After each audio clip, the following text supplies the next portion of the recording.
sa ayaw ni Moira na makulong, mas pinili niya magtrabaho sa Apex kahit na gawin siya na tagalinis ng buong Apex.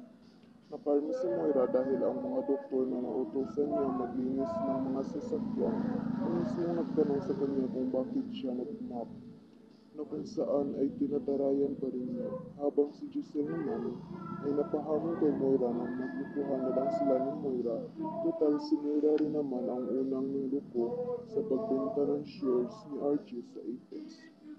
Diring-diri si Moira na katatapos pa lang niyang maglinis ay naihian ang sahig nitong matanda, at nang malaman naman ni Zoe kung anong nangyari sa mami niya, banta nito na hindi niya matatanggap ang trabaho ni Moira pagkat silang dalawa ang magkakampi.